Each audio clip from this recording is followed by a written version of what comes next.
Descending Odin's Throne, Enlightenment, Postmodernism, and Solar Phenomenology as a Groundwork for Meaning, by C.B. Robertson, read by the author. Originally published in Poter, the Journal of Solar Culture, Volume 1, March 2024. Hurtling through the void. By all appearances, Western civilization is imploding. We have seen escalating civil unrest over the last decade in the United States and elsewhere, Canada, France, England. There is economic uncertainty and fear of new technology, war and rumors of war, corruption, and whisperings of truly dark levels of depravity among the highest echelons of leadership all seem to eat away at the legitimacy that supports our world. Contrasted with the optimism that seemed to dominate the late 19th and early 20th century, things seem worse than ever. There is a sense of dread that we have peaked. There is a great foreboding, a sense of weakness and uncertainty that, historically, tends to invite assertive force, as the vacuum left in the aftermath of the French Revolution and its failed government invited Napoleon. If a great civil war were to break out in America, it might be the most unsurprising and expected conflict in recent history. But what makes this implosion so surreal is that it feels self-imposed. The threats of Russia and China during the Cold War, of Germany in World War II, and of Mexico, the Amerindian tribes, and the French in centuries prior, all of these were outside threats. Today the danger is a kind of self-hatred, an oikophobia, held not by a fringe few, but by the most educated and most powerful in our society. We live in what has been called the postmodern condition. Postmodernism is generally defined as a skepticism towards all meta-narratives, which has been usefully summarized as the belief that everything is propaganda. Explicit postmodern philosophy is prevalent in the academy, but is strong implicitly in culture beyond the walls of the universities. Dr. Jordan Peterson has familiarized much of the public with some of the more potent postmodern ideas. He has spoken, for instance, of Derrida and his deconstruction of text and language, and of Foucault, who argued broadly that knowledge is just an expression of power. These ideas have been directionally weaponized in a particular political direction, such that it has become common to hear their echoes in city hall meetings, legal arguments, public schools, and even in business, where political activists press their influence. One might borrow from Foucault and presume that these ideas were crafted for such political movements, were nothing but expressions of these political aspirations. But if we step out of the postmodern frame and try to understand this historically, we can see a breadth to the condition that extends beyond the university and even beyond the political left, where much of postmodern thought originated. Even libertarianism exists today within an essentially postmodern framework. "Leave me alone" has become the essential spirit of libertarianism. But in substance, "leave me alone" is merely a restatement of the philosophical question, who are you to judge? It is an application of postmodern skepticism to all claims of authority. Indeed, the very possibility of authority is challenged by Ludwig von Mises' praxeology, where voluntary traits are taken as good by definition. The question, who are you to judge, becomes as unanswerable to the libertarian as it is to the progressive. Both the libertarian and the radical might argue that this deconstruction of authority is in fact freeing to the individual. But as we have seen in the past several decades, these arguments have had the opposite effect. The problem is that arguments criticizing the judgment of authority are criticisms of humanity in general. Suspicions of power are simply macroscopic foreshadowing of suspicion toward the individual. Postmodern critique of human authority paves the way to inhuman authority, governance by system, by algorithm, rather than to human freedom. Nevertheless, there is some defensive necessity to this skepticism. When asked if she could define woman, jurist Ketanji Brown Jackson refused to answer, on the grounds that she was, quote, not a biologist. On the surface, this refusal appears as judicious deference to authority, but we see the reality of the situation more clearly when we go to the domain of the relevant authority. On university campuses, even a professional biologist can get in hot water for making the mistake of giving a concrete answer about the biological foundations for sex, especially if they do not balance the biological facts with the social, anthropological, and political theories that purportedly work their way into the identity of woman. We mock and dismiss all positive positions because all positive positions can be mocked and dismissed. We feel a strange kind of compulsion to destroy what can be destroyed in the world of ideas. Und das mich schreckt, denn alles, was es steht, ist wert, dass es zugrunde geht. When pushed, we, right, left, and center, no longer fall back on the stories that once united us. From our grand vantage point, these stories appear insubstantial, even silly.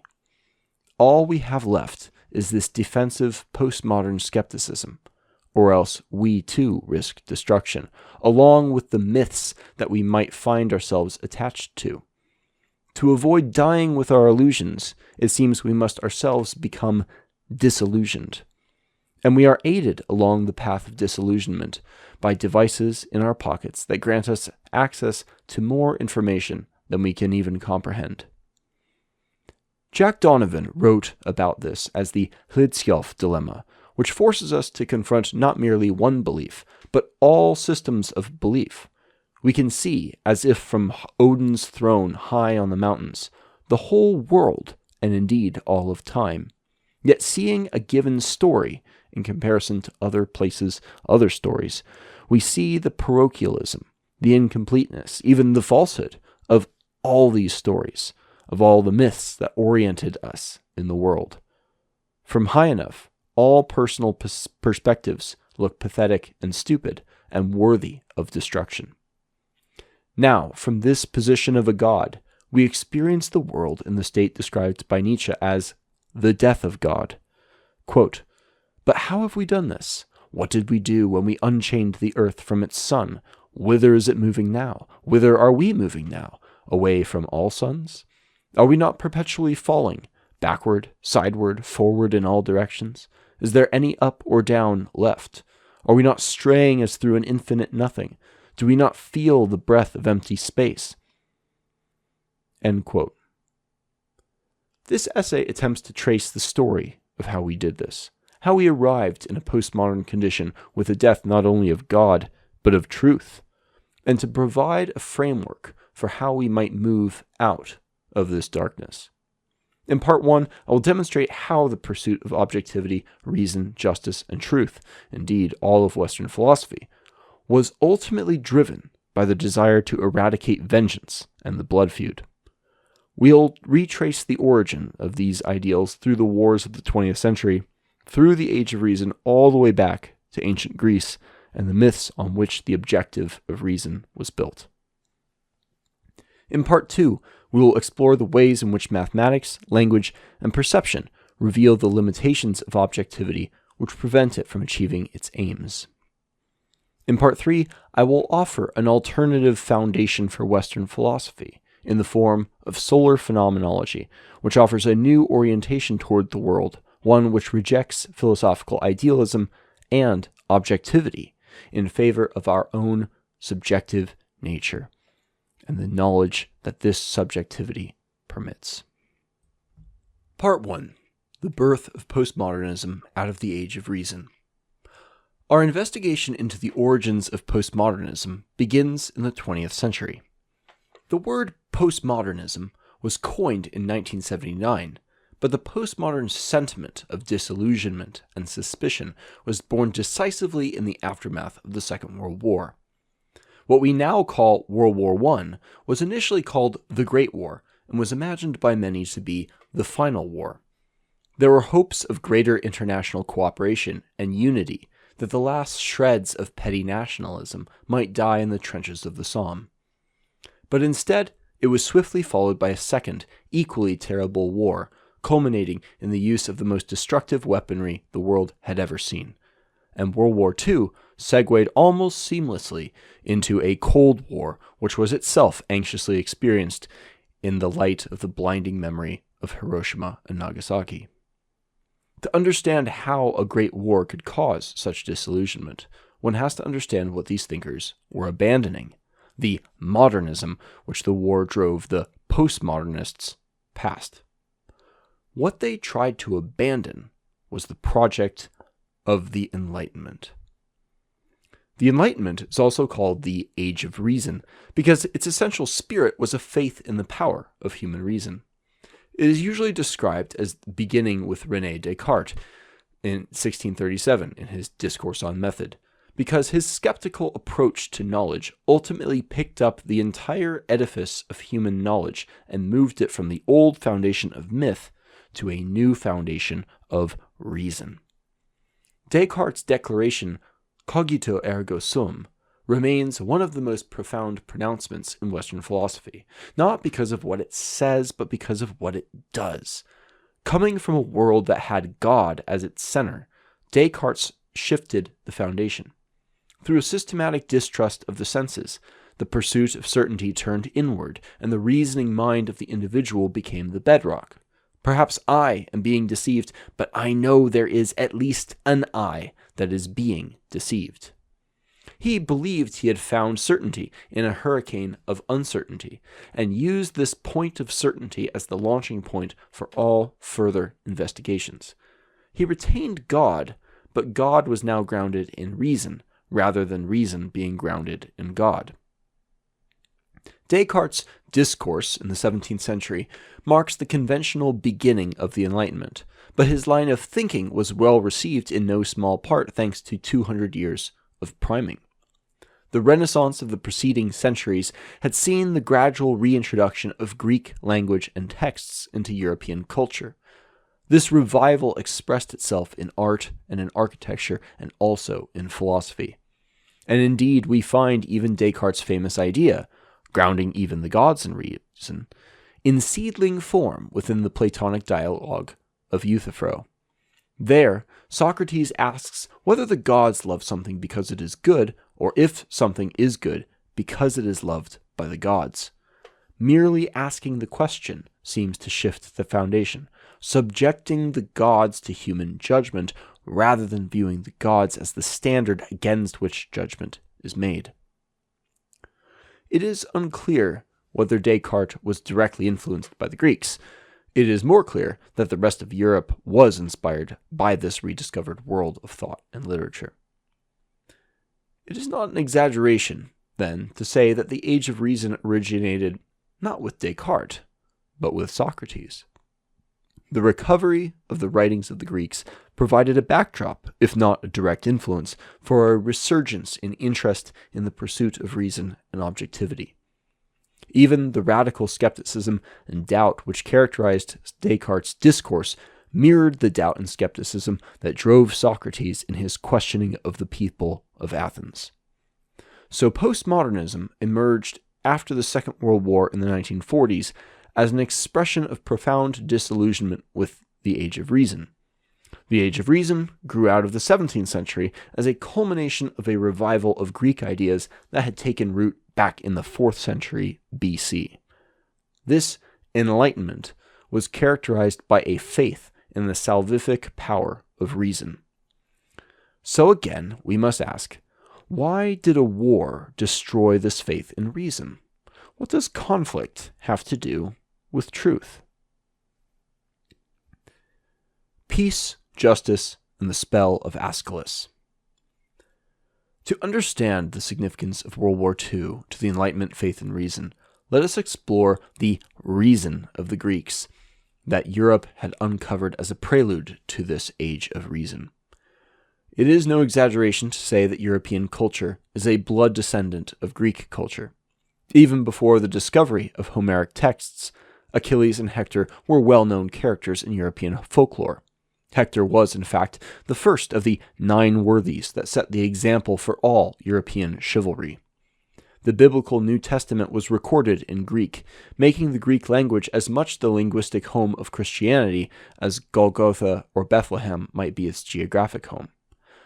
The medieval scholastic monk Thomas Aquinas drew inspiration from the Greek philosopher Aristotle, while the 4th century Augustine of Hippo was a strong Platonist.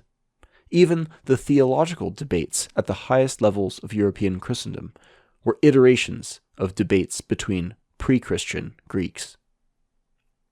But all Greeks lived in the shadow of Homer's Iliad in particular, which was treated much in the way the Bible was treated in Christian Europe. It was Homer who united the Greeks as Greeks, who gave them a shared vision of themselves in brilliant fragments of poetry and high aspirations. Homer's epic tale of the Trojan War created the personalities of the gods and of the heroes by which Greece knew itself. It made Troy the chronological and spiritual anchor of notions of good and evil, piety and pollution, beauty and ugliness. And upon this Homeric narrative foundation, another playwright fashioned the myth and the direct prescription that ultimately became the Enlightenment. That playwright was Aeschylus. Aeschylus' most famous series of plays was a trilogy called the Oresteia. Comprised of Agamemnon, the libation bearers, and Eumenides, the trilogy depicts the conclusion of the horrific intrafamilial blood feud of the House of Atreus. It begins with Agamemnon's return to Mycenae after the conclusion of the Trojan War, whereupon he is killed by his own wife, Clytemnestra, and her lover, Aegisthus. After Clytemnestra kills Agamemnon, their son Orestes, for whom the trilogy is named, kills his mother. Clytemnestra's ghost then summons the spirits of the Erinyes, the Furies, to pursue her son Orestes and seek vengeance.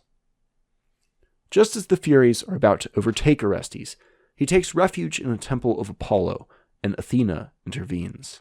Athena persuades the Furies to curb their vengeance and accept real justice by putting Orestes on trial for matricide instead.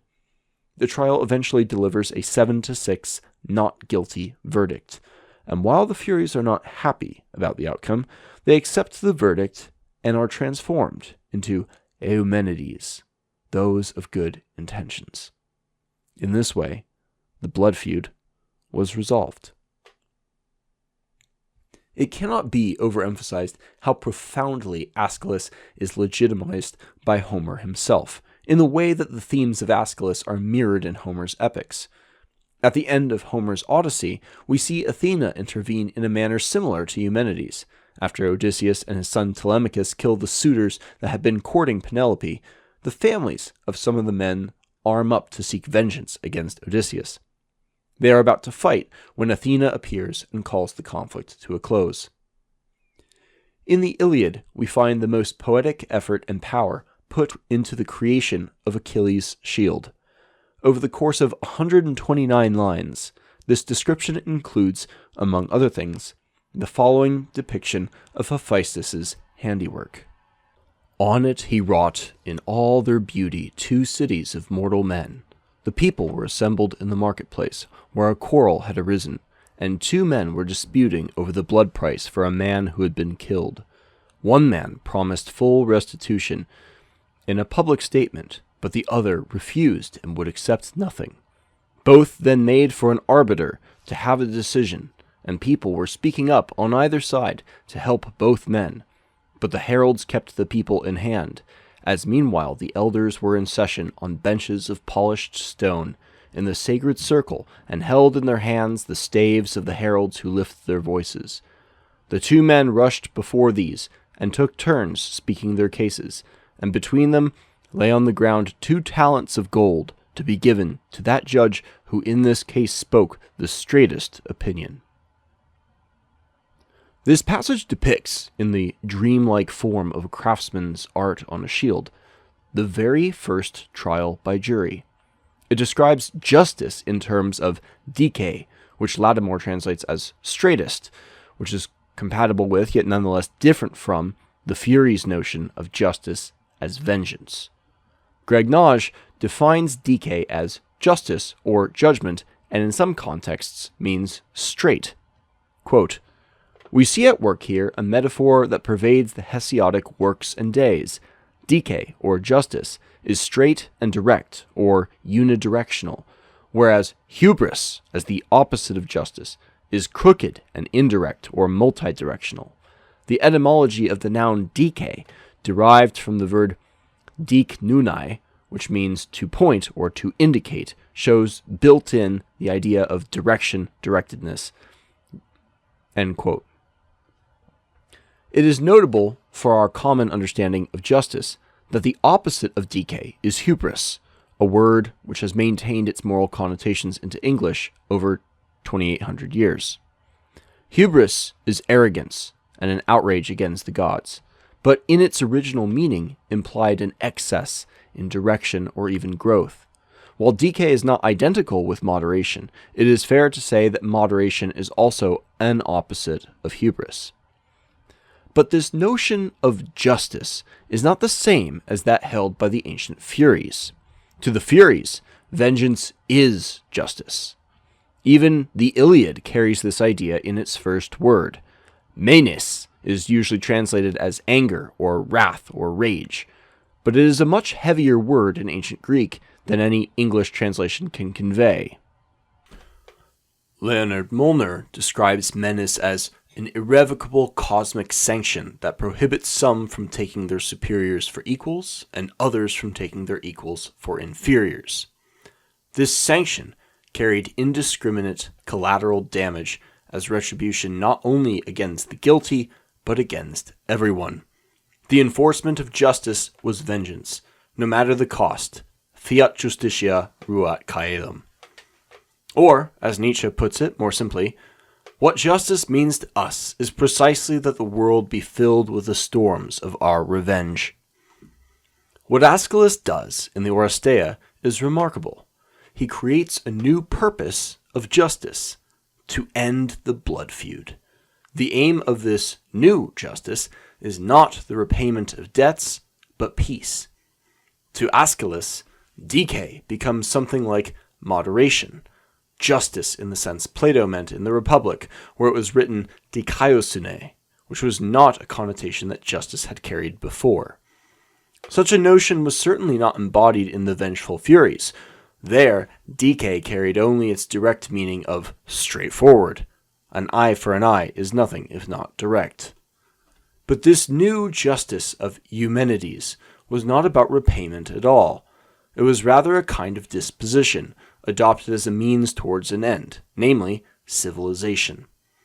People could only live side by side in harmony if the blood feud was put to an end, and direct vengeance was transcended, delegated upward to a higher authority, be it Athena, or the state, or God, or reason, or abandoned entirely. And with this new understanding, justice of the old kind, vengeance, became injustice, excess and malice, at odds with the Aeschylean spirit of justice. Justice, in other words, becomes about being one of good intentions, Eumenides. We see this ideal embodied in Plato's Socrates, who argues in the Republic that the just man is only just insofar as he does good to others, and it is not right to injure even those who do wrong to you.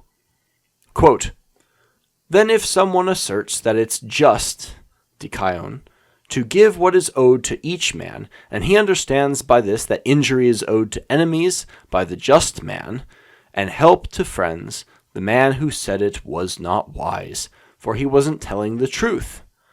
For it has become apparent to us that it is never just to injure anyone. End quote. Plato is notorious for advancing all varieties of arguments, many of which contradict each other, and without any clear indication of which Plato himself holds.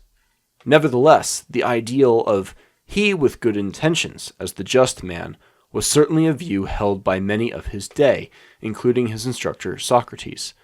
Such was Socrates' respect for the state and the authorities, and his fellow citizens, that he did not resist their persecution, nor did he even flee death when presented with the opportunity.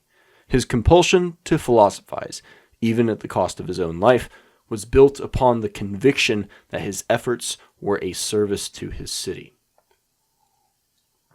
According to this view, if Socrates is wiser, more reasonable than others, it is not necessarily by virtue of his intellect, but rather by his good and peaceful intentions. He rejects malice and vengeance, even against enemies like Meletus, his primary accuser. When Socrates is elevated as the patron saint of modern rationalism and the highest moral ideal of the scientist and the patriotic citizen, he simultaneously becomes the standard of rationality and reason itself. To be just is to be reasonable, which is why even to this day the reasonable person standard carries such weight in court and in the minds of the public when judging the moral culpability of a fellow citizen in a dispute. The standard is, in fact, definitional. The reasonable man is a just man, and the just man is a reasonable man. And of course, to be just requires having good intentions. What we end up with is a civilizational formula, a recipe for peaceful coexistence and the possibility of long-term investment in society with the hopes of the preservation and accumulation of a growing legacy. This civilizational formula is built upon the magical transformation of justice from vengeance into good intentions. With the transformation of justice came the idealization of reason and rationality, first set forth explicitly by Plato in Euthyphro, but which re-emerged during the Age of Reason with René Descartes. What the Age of Reason symbolized was the return of hope in the possibility of civilization based upon reason and rationality, that truth, or the pursuit of truth, could unite mankind against the horror of the Furies in their true form, revenge. A modern audience is likely unfamiliar with this horror.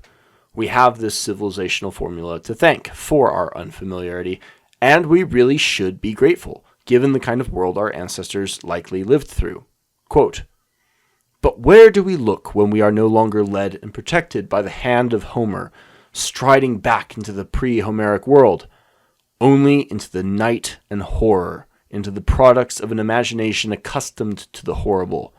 What kind of earthly existence is reflected in these repulsively terrible theogonic myths? A life over which alone the children of the night rule, strife, lustful greed, deception, old age, and death." Friedrich Nietzsche, Homer's Contest. But gratitude aside, what is essential to recognize is that this civilizational formula requires the rejection of myth, or at least the subjugation of myth beneath reason. Sacred stories, as illustrated by Euthyphro, can be contradictory, unhelpful, or worse, in resolving disputes like that between Euthyphro and his father. Only cold reason can intervene like gray-eyed Athena and resolve disputes in a manner that feels sufficiently objective as to assuage the Furies. So myth must submit to reason. According to the Socrates of Plato's Republic, we must be willing to censor the stories of Homer's Olympus. And for Descartes, even God must be justified by reason. Yet, as should be clear, this Enlightenment formula is also itself built upon a myth, namely the ideal depicted in Achilles' shield and then brought into being by the spell of Aeschylus. Our world has been the world governed by this civilizational formula up until the middle of the 20th century. Mutually assured destruction and the postmodern conundrum. Let us return from classical Greece to the last century.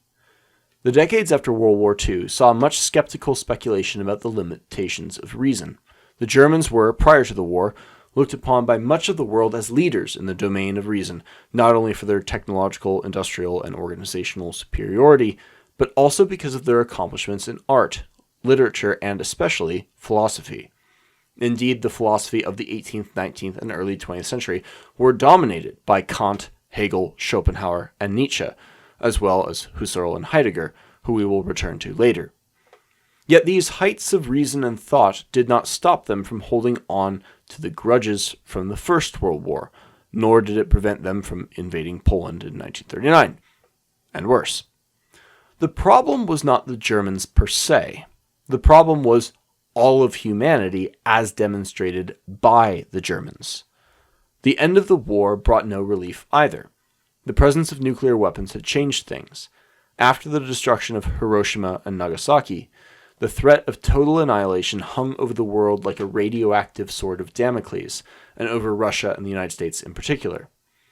The solution to the problem of nuclear weapons was found in mathematics, specifically from game theory, in the concept of mutually assured destruction, or MAD.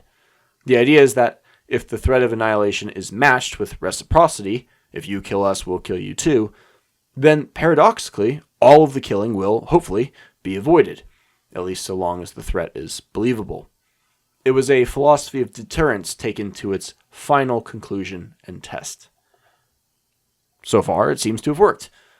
But however logical mutually assured destruction may seem, it runs afoul of the fundamental principle of reasonability according to the Enlightenment sense of the term. One who engages in the strategy of mutually assured destruction does so with the promise of violence. This cuts against the good intentions of the Socratic just man, who, like a doctor, does no harm. Mutually assured destruction reveals the illusion that undergirds the Enlightenment. Reason is not the same as justice, and neither are identical with good intentions. The success of deterrence eviscerates the spell of Aeschylus. But the problem with the Age of Reason goes further. In their Dialectic of Enlightenment, published at the very end of the Second World War, Max Horkheimer and Theodor Adorno expressed pessimism over the possibility of the project of the Enlightenment. After defining enlightenment as the escape from fear and the accomplishment of human mastery over nature, they observe that the earth is, quote, radiant with triumphant calamity, despite the proliferation of the project of the Enlightenment. Enlightenment sought to dispel myths, to overthrow fantasy with knowledge, but, as they wrote, quote, mythology itself set in motion the endless process of enlightenment, by which, with ineluctable necessity, every definite theoretical view is subjected to the annihilating criticism that it is only a belief, until even the concepts of mind, truth, and indeed enlightenment itself have been reduced to animistic magic. End quote. Indeed, Horkheimer and Adorno claim that, quote, enlightenment is mythical fear radicalized. Rationality replaced the fear of the blood feud with the fear of the blood feud. The Age of Reason did not escape the mystification of myth, it only created the illusion of the escape from illusion. The complete disillusionment required of a truly enlightened, objective frame would require destroying the very myth which spurred the Age of Reason. Along with this illusion of the escape from myth came the illusion of the escape from the violence, specifically the cycles of violence that characterized pastoral honor cultures. The axe of the blood feud was buried, but it was replaced with the industrial violence of global wars between nation-states. This escalation of violence was, in fact, the logical consequence of delegating authority for vengeance upward. The delegation required by Athena to banish personal revenge and make civilization possible also concentrated power, but higher authorities are not immune from the excesses that once motivated personal vengeance. Without a possibility of recourse, the delegation of authority made brutal tyranny not only possible, but justified, and also exacerbated the risk of wars between nation-states. A personal vendetta may involve two families, maybe even their extended families. In some cases, it might even include a whole village. But war undertaken by a nation-state may conscript and kill men from across entire empires, without any personal interest at all from the soldiers themselves. This was the lament of Achilles, when he was conscripted into the war against Troy, based upon a broad wedding oath among the Greeks. Quote, I, for my part, did not come here for the sake of the Trojan spearmen to fight against them, since to me they have done nothing. Never yet have they driven away my cattle, or my horses, Never in Thia, where the soil is rich and men grow great, did they spoil my harvest, since indeed there is much that lies between us, the shadowy mountains and the echoing sea. But for your sake, O great shamelessness, we followed. End quote. In the honor cultures of pre-Homeric life, where justice was simply vengeance, revenge was viewed as a right and even a duty, but it could just as easily be thought of in game theoretical terms. Math is not required to understand the principle, but the math of Cold War brinksmanship reiterated timeless wisdom. When wrong is reciprocated, it deters wrong in the future. When it is understood that a man will kill the man who injures his family, it makes potential wrongdoers think twice.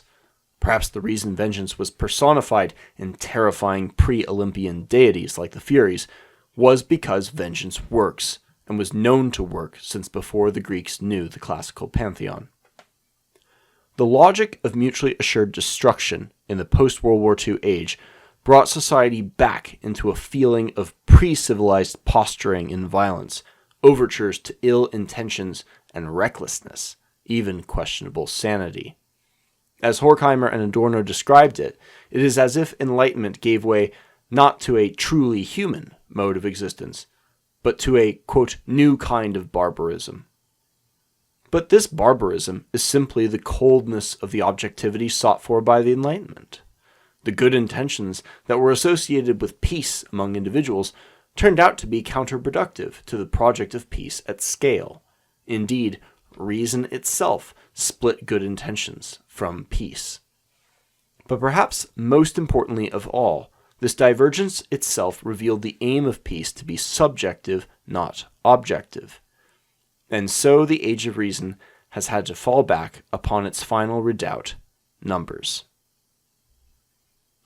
Part 2. Machina ex Dei. Today we find ourselves in the administrative society, a society increasingly governed by systems and by numbers. Statistics and graphs have become the benchmark of persuasive argumentation and the sure sign of a best practice. Anything with data supporting it is, at the very least, granted a degree of leniency when in error, leniency which is not extended to those who err in their own less numerically justified judgment. But in truth, our focus on quantitative metrics is a culmination of the idealization of reason and objectivities. Numbers are pure, as Adorno and Horkheimer write, quote, "The mythologizing equations of forms with numbers in Plato's last writings expresses the longings of all demythologizing. Number becomes the Enlightenment's canon. It makes dissimilar things comparable by reducing them to abstract quantities. For the Enlightenment, anything which cannot be resolved into numbers and ultimately into one is illusion. Modern positivism consigns it to poetry. Unity remains the watchword from Parmenides to Russell. All gods and qualities must be destroyed." End quote. The imperative of the Enlightenment is objectivity, because only by objectivity can disputes be resolved in a binding fashion. Through a sufficiently objective lens, all becomes one, and a principle for direction in the resolution of conflicts emerges. The objectivity of a judge can be, and has been, challenged, but in its purity, mathematics seems beyond the reach of subjective bias, which was the aim of the Age of Reason. Numbers and impartial systems hold the hope of true objectivity, and, indeed, truth. Yet the nature of numbers is somewhat misunderstood. Far from an ideal of objectivity, numbers have been the object of mystical interest since the days of Pythagoras, if not further. And there is reason to doubt their objectivity beyond the mere abuse of statistics and the gentle gaslighting of supposedly objective algorithmic manipulation on social media platforms today. Let us consider numbers in themselves. The number 5 does not exist in nature. It is an abstraction of an idea, a quantity that is relative to another discrete quantity. We identify a single apple as 1, and only by this assumption do 5 fruits from an apple tree constitute 5. The statement, "an apple is 1," is a premise, but it is not true in any objective sense. It is an assertion of identity that is arbitrarily presumed for the sake of convenience. If apples were quantified by weight rather than by discrete fruits, a completely separate system of quantification could be imagined. Arithmetic done in base 15 is just as valid as arithmetic done in base 10, or base 2. Non-Euclidean geometry is just as valid as Euclidean geometry. They only have different assumptions. With this in mind, it is clear that mathematics is actually only objective so long as one's assumptions are objective. The use of mathematics in argumentation today is largely the art of hiding the subjective biases of those assumptions, but this too is being pushed back on, even from within mathematics itself. Gödel's famous incompleteness theorem demonstrated, mathematically, that a mathematical system cannot prove or justify its own initial assumptions. Thus, all mathematical systems are incomplete. But we did not need mathematics to know this. We could understand this simply through language and the recognition that mathematics is just a derivative of language. It is, in fact, language purged of all discrete subject matter, a pure grammar.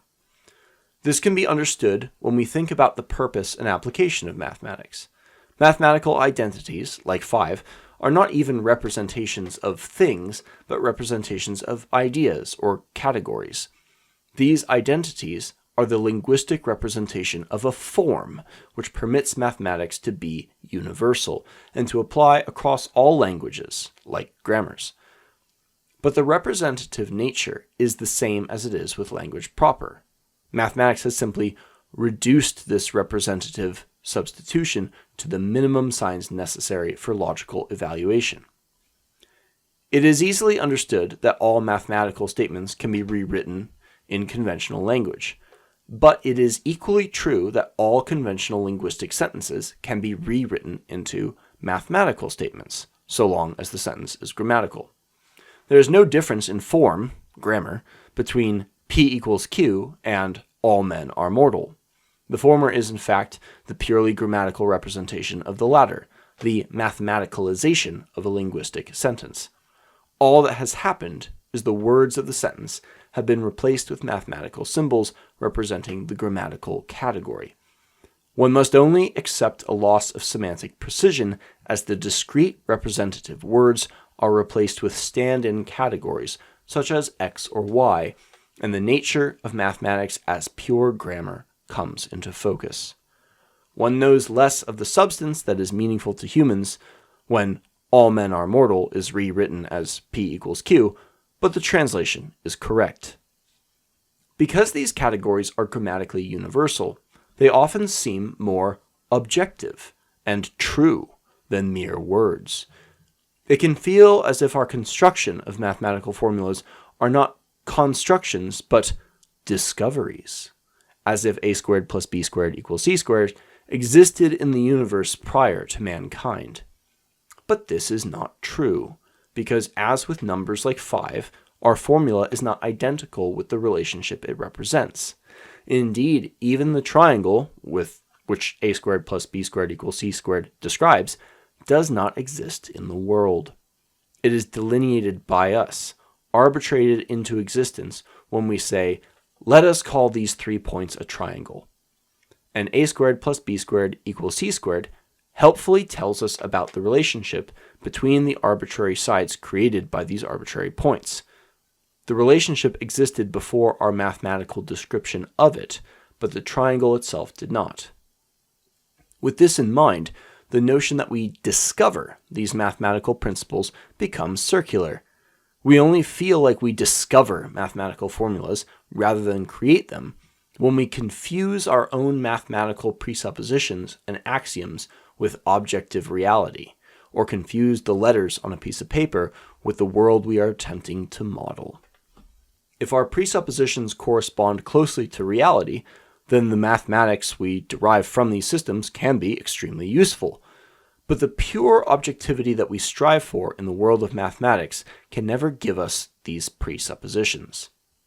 And the purity of these categories and formulas collapse back into subjectivity again the moment they are translated into the real world, when 5 becomes 5 apples. All acts of quantification require the exclusion of variables.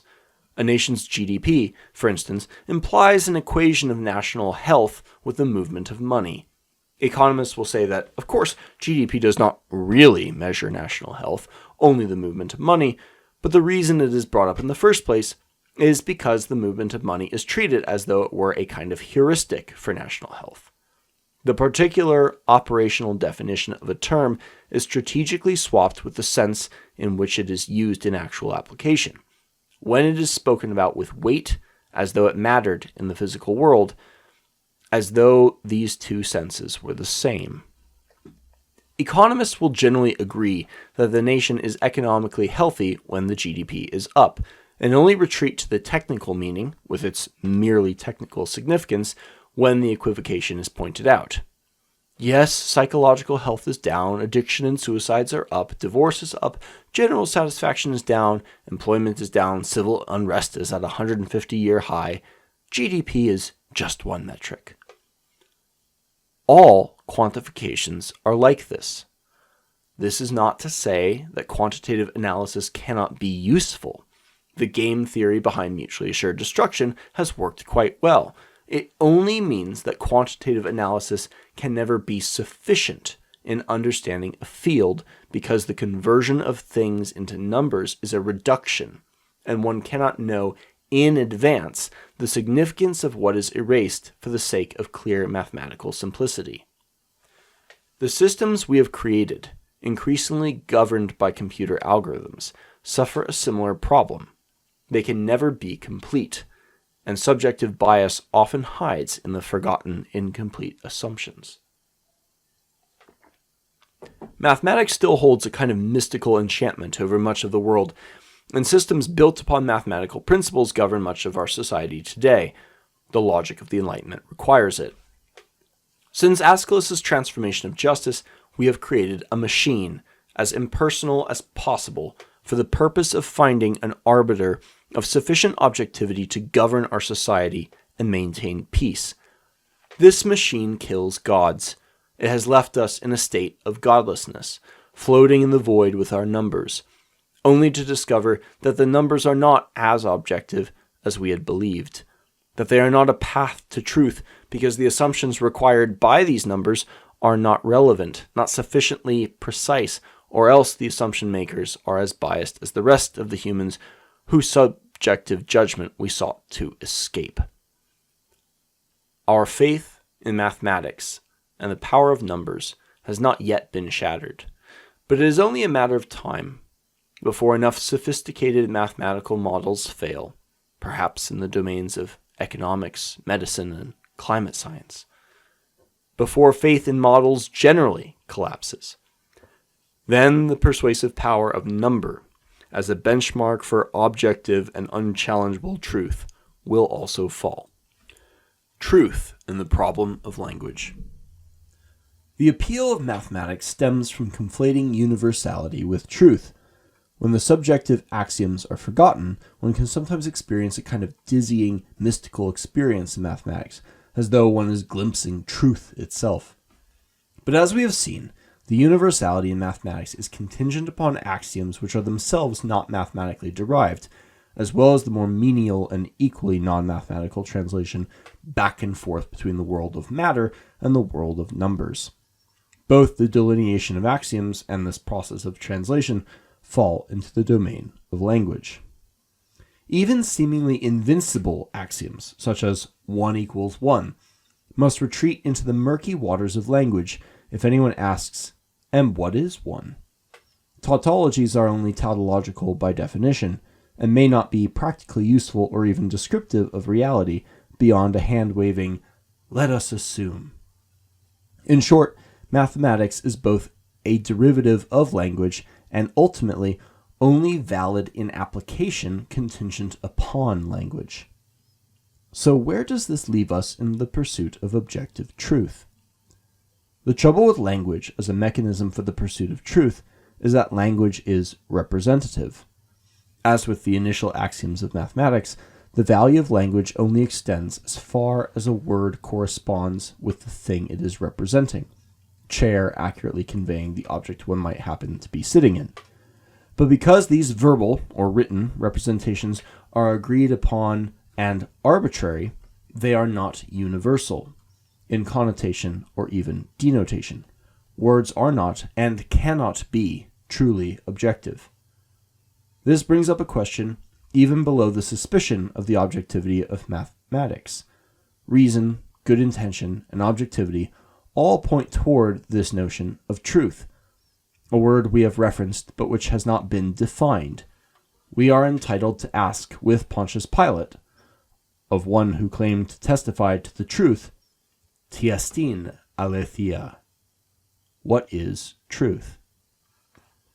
Aristotle argued that truth is not a description of existence, but a description of language. We can understand this by thinking about the antithesis, false. Speaking of what is false only makes sense in the context of describing something that someone has said, but which does not correspond with what exists. A rock which does not exist isn't false. That which is not simply isn't. No word is necessary. The same is the case with truth. The description of reality does not require an affirmation of itself. There is no semantic difference between a man saying, "There is a blue rock on the ground," and another man saying, "It is the truth that there is a blue rock on the ground," except that we might assume that the second man is concurring with the first. Truth does not describe reality, but words. As a form of meta-language, the notion of truth becomes tricky. Since many things are, and many things are said about what is, the truth takes on an association with an impossibly broad collection of things. Yet truth is still conceptualized as something separate from the discrete statements to which it might be applied. It has grown into a thing in itself, perhaps a quality other things which exist possess, or perhaps even the necessary quality for the possibility of existence. This would be a strange and grand feature for a word used to describe other words. We have looked at the association between justice and decay, but truth has its own Greek words, most notably noumenon and aletheia. Let us explore the noumenon. In juxtaposition with phenomenon, which refers to an object as it appears through the senses, from the Greek phenomenon, that which appears, the noumenon refers to a thing as it exists apart from the senses, the Ding an sich, according to Kant. Kant argued that usually knowledge begins with experience. Specifically, knowledge is acquired through our senses. We perceive the thing in itself as a phenomenon, which is the appearance of the thing but not the true thing. Since we can only know the phenomenon of a thing, we can never know for certain how closely the phenomenon matches the noumenon. But Kant was not a skeptic. He believed it was possible to acquire what he called a priori knowledge, prior to experience. Such pure knowledge does not depend upon the senses, instead deriving true knowledge and the possibility of certainty by means of analysis and synthesis of ideas and necessities. In philosophy, this approach is sometimes called transcendentalism, and has given rise to transcendental arguments, which attempt to show that something is a necessary condition of something else. Kant's famous categorical imperative, act only according to that maxim whereby you can at the same time will that it should become a universal law, is in fact an a priori synthesis of what objective morality must be, based upon the nature of morality itself. The assumption, of course, is that morality isn't really morality unless it is universal. But in all possibilities of a priori knowledge, language is required to reach some conclusion. Language is in fact the mediating mechanism of thought, and the words that comprise language are not a priori knowledge. Even Descartes' famous ontological argument for a priori knowledge of the triangle requires the language of mathematics in order to conceive of the relationship at all, since thought on abstract subjects like this requires language in order to make inferences or deductions. Identities required for analysis are inherently linguistic, and language, logical, mathematical, or conventional, comes from experience. Kant's transcendental principle of necessity destroys transcendentalism with the linguistic requirement of experience. Truth is not accessible by a priori analysis, and for this reason we also cannot come to understand what truth is by transcendental logic. We get much closer to the noumenon by looking at the language directly. Noumenon is a conjugation of the Greek nous, meaning mind. Contra Kant, these mental conceptions or mental apprehensions do not describe objective things in themselves, but the subjective impressions and ideas of subjective beings. The very idea of the noumenon is a byproduct of language and experience. But what of our other word, aletheia? Indeed, if we go back to when Socrates speaks of telling the truth, as he was quoted earlier, he speaks of aletheia. Aletheia translates literally as not concealed or unconcealed, and can be colloquially understood as what is uncovered or revealed. There is a connotation to aletheia as something rare and unseen by the public that goes all the way back to Parmenides. Quote, "Meet it is that thou shouldst learn all things, as well the unshaken heart of persuasive truth as the opinions of mortals, in which is no true belief at all." End quote. This connotation carries its way through Socrates and Jesus, forward all the way to the philosophy of the modern age, where the truth is something that carries the mystique of an ancient scroll. Conspiracy theorists are mocked for their unfalsifiable notions of what really happened. But perhaps when they speak of the truth, they are more closely matching the spirit of the word than even scientists. This is not to say that conspiracy theorists are factual or correct, only that they are capturing a tone in the original use of the word truth as something hidden in the dark, remote and unknown to the masses who possess only opinion. The elites who dominate our academic and governing institutions, though they usually disagree with conspiracy theorists for a variety of aesthetic and epistemological reasons, are not so different from conspiracy theorists in their belief that the truth is something rare, which they possess and which the masses, especially conspiracy theorists, do not. It is something uncovered only by a few, and of which there is none at all to be found in the opinions of the public. What elites and conspiracy theorists demonstrate is a bottomless well beneath the word truth. There is always something hidden beneath the thing uncovered, in part because language, like mathematics, is necessarily incomplete. The Tao that can be told is not the eternal Tao. The name that can be named is not the eternal name. As a translation of aletheia, the very word truth has colored our relationship to it and biased our search for the objective in favor of the rare. But objectivity has, by definition, no preferences. Insofar as truth is objective, it would not matter whether it was to be found commonly among the crowds or hidden away with monks in the mountains. Of course, objective truth must be something rare indeed among people, since humans are subjective by nature. Our very existence is at odds with objectivity. How then could truth be found among us? On a more practical level, the reason that truth was elevated in the first place was to arbitrate disputes. Judgment, DK, only binds the Furies when it is believed to be objective, and the illusion of objectivity can only be maintained when those who speak on behalf of truth remain distant, mysterious, inscrutable, even unreachable. If truth was close at hand to the masses, what authority would it wield in maintaining peace? If everyone already possessed universal truth, there would be no disputes. If there were disputes, and the spokesmen for arbitrating truth and justice were seen to be like the common folk, Possessing no greater knowledge or wisdom, they would lose the lofty grandeur required of their role. Seen up close, the public might doubt their wisdom and make up their own decisions, their own judgments. Truth must be rare for practical reasons. And does truth itself not carry a connotative tone, as all words do? It has a subjective quality that falls short of its own objective ideal. A subjective medium like language is incapable of bearing or conveying anything in a truly objective manner, since our subjective biases and associations are the very mechanism by which language conveys information from speaker to receiver.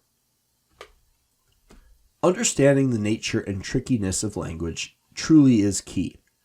The entirety of this convoluted web only exists because of an equivocation between truth as a descriptor, i.e., it is true that some cats are black, and truth as an abstract idea, i.e., the truth shall set you free.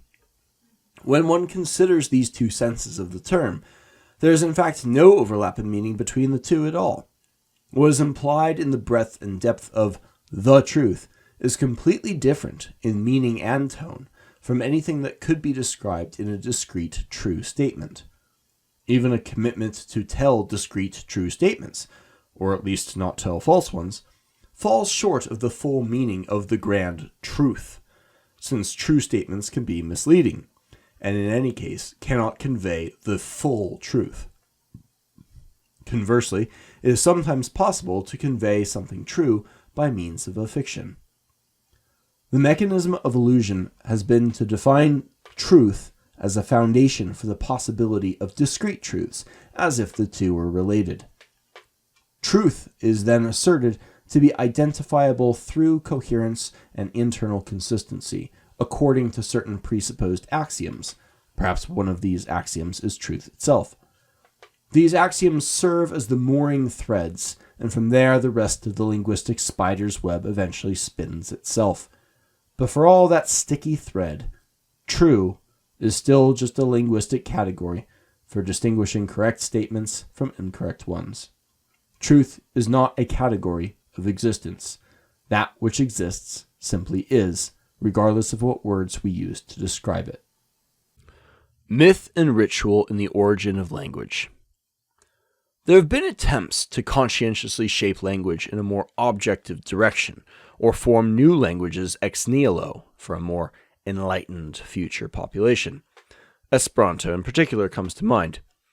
But all of these attempts have failed, and will continue to fail, because the subjectivity inherent in language is precisely what makes it functional. Esperanto and other constructed language proselytizers seek unity through more neutral languages, but only wind up with monstrosities that lose depth and precision, and are usually accidentally biased toward one language group or another anyhow. Meanwhile, conventional organic languages maintain a versatility and flexibility that matches the breadth of subjective human experience. Interestingly, conventional languages like English do possess a kind of stability. We can open a Shakespeare play and understand the clear meaning of the characters, despite 500 years of linguistic adaptation and evolution. Had English not experienced a profound injection of Danish and Norman French, we would likely still be able to read and understand a work like Beowulf without a translation. The internal evolution of a language can be broad, but is often not so deep as to render older works incomprehensible. If languages truly are arbitrary and subjective, where does this firmness come from? Anthropologist Roy Rappaport argued that the remarkable firmness of language, in spite of its own adaptive flexibility, can be understood to be a byproduct of religious ritual. Quote, certain defining elements of religion, especially the concept of the sacred and the process of sanctification, are no less possibilities of language, particularly of linguistic expression in ritual, than are lies, and that religion emerged with language. As such, religion is as old as language, which is to say precisely as old as humanity. End quote. Rappaport argued that the rigid invariance of performative ritual, actions which could have preceded religion proper, provided a point of reference and a kind of model for the invariant stability of grammar. Ritual establishes the sacred, the unchanging, and unquestionable. And this unquestionable sanctity in the established sacred forms a bedrock upon which language can stand. Only with a solid foundation can it bend and flex as necessary for functional everyday use.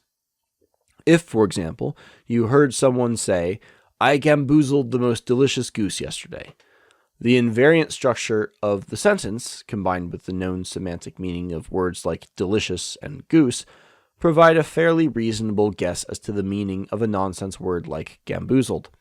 Structural rules and stability create greater possibilities for complexity and flexibility in meaning. We can see more historical evidence of this invariant sacral foundation for language in the significance of the Iliad for Greek and the King James Bible for English. Both works were idiomatic constructs, even for their day, highly formalized hybrids of dialect that were stylistically elevated above common speech, conveying the feeling of the sacred not only in semantic content, but in the language itself. Because of these features, these texts served as invariant foundations for meaning in their respective languages, despite not themselves modeling common language. It is significant that these books did not merely exist, but were recited in a ritualistic fashion by rhapsodes at the Panathenaic Games and by priests at the Mass, respectively. Performative repetition, especially in a sacred context, creates a linguistic anchor for a society, common reference points, understandings, associations, even pronunciations. These ritual linguistic anchors create the firmness of form that give conventional languages their mutual comprehensibility despite their organic movement and growth.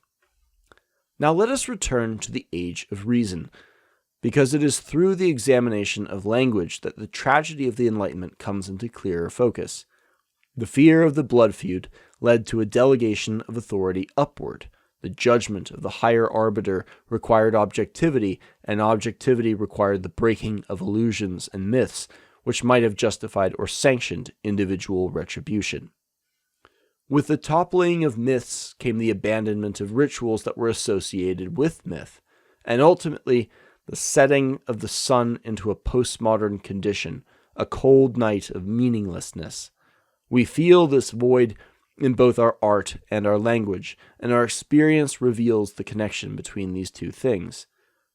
If reason requires language, and if language works by subjective comparison, then the flight from myth, the distrust in ritual, in art, and in all things subjective, could not help but eventually erode reason itself, until we left ourselves in a godless vacuum of our own creation.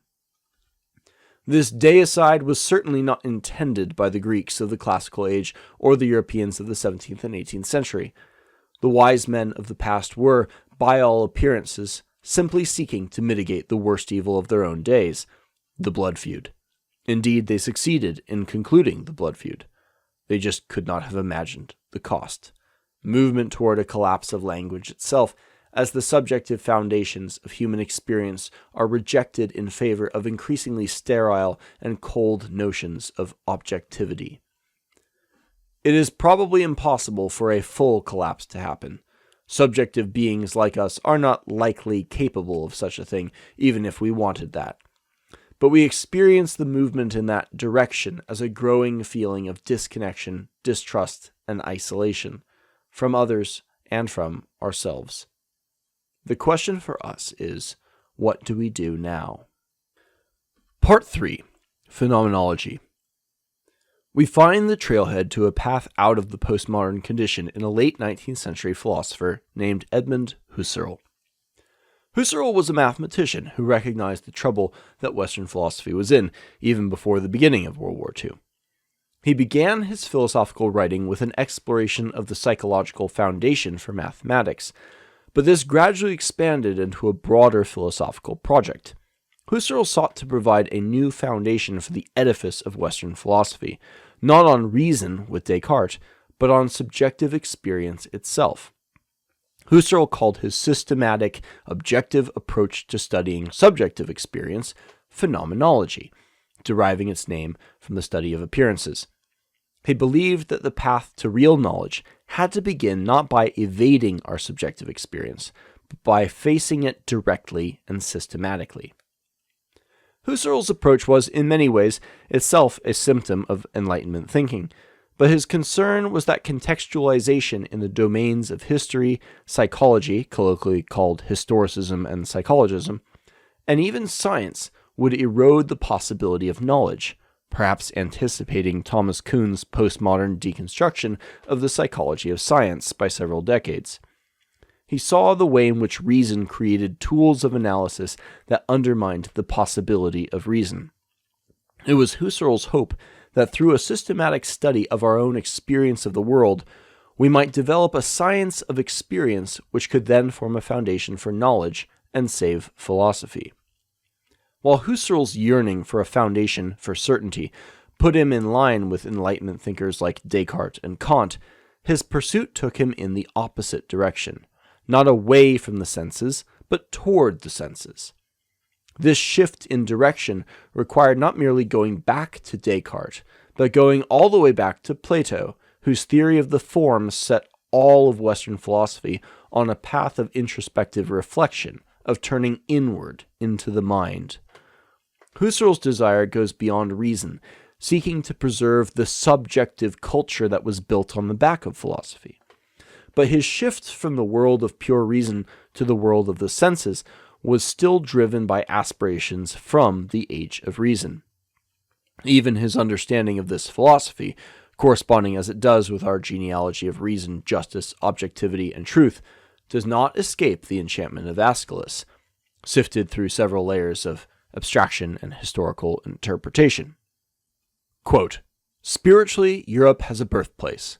By this I do not mean a geographical place in some one land, though this is too true. I refer rather to a spiritual birthplace in a nation or in certain men or groups of men belonging to this nation. It is the ancient Greek nation in the 7th and 6th centuries BC. In it, there grows up a new kind of attitude of individuals toward their environing world. Consequent upon this emerges a completely new type of spiritual structure, rapidly growing into a systematically rounded culture form that the Greeks called philosophy. Correctly translated, in its original sense, this bespeaks nothing but universal science, science of the world as a whole, of the universal unity of all being." End quote. The problem, of course, is that the whole enterprise begins not with the belief in the unity of all things, but with the desire to find that all things be unified. This desire is not objective and factual, but aesthetic in nature. Following from what we have learned about Aeschylus and the blood feud, a grand unity of existence, true objectivity, would negate the need for conflict, or find a common ground for resolving conflict. Without such unity, we might be faced with the declaration of Achilles that there can be no pacts between lions and men, that wolves and lambs can never be of one mind, but hate each other completely and forever.